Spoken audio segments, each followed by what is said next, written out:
is naghihintay. Ikaw ba? Ano ba talaga yung hinihintay mo? Anong hinihintay ko? Ito ngayon, na magkakaroon ako ng kanta. Ito ngayon, at saka makakaroon ako ng manager na katulad ni Mami Merly. Sobrang dami po na nag-message sa akin, mga manager din po, pero nag-disagree po ako sa mga nila, proposal. Kaya nag-usap kami ni Mami Merly regarding sa ayun, nagustuhan ko. Kaya ito na yun, inintay ko. Kay Mami Merly naman. Kasi nandito controversial ang community, diba? So, ikaw ba, Mami Merly, ano yung parang basihan mo para mag-manage yung talent? Kasi parang, syempre sa una lang sabi mo like, mabait or what. Ikaw ba, ano yung basihan mo para alagaan si Ram? At saka paano po yung like, may consult ba to sa buong community? Like, aalagaan si Ram or what? Or sarili mong desisyon? Sa totoo lang, nahihirapan ako mapauo ang buong community. Sa sobrang ng daming iyak, dugo na lumabas sa aming mga mata.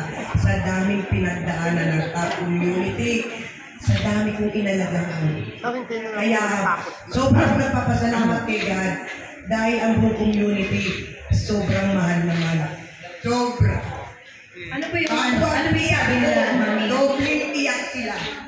Tuwing ako nasasaktan, halos lahat sila umiiyak, kinakawalan ako.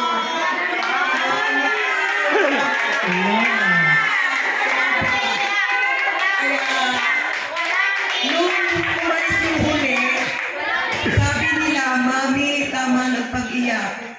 Doble sakit namin nararamdaman kaysa sa'yo. Ayaw namin masaktan ka unang-una. Matanda ka na, Mami. Gusto mo lang naman magpasaya. Pero kung ang katumbas naman ito, puro sakit ng kalooban, okay na kami, Mami, kahit wala na.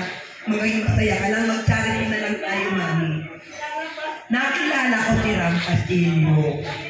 Sabi ko, mga anak, kung gusto niyo akong makarecover, tanggapin na si Ram Castillo. Pagbigyan niyo ko kahit ito na lang, last na.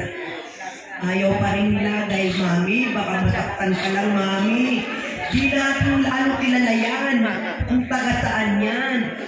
Talagang halos lahat ng panunuyo ko sa aking mga anak, sa lahat ng community, lahat ng chapter ng Team Abot Kamay Worldwide, nakiusap ako, nanuyo ako, last na lang po mga anak. Pagbigyan nyo na ako. Pag ito pa, hindi pa talaga uli na to.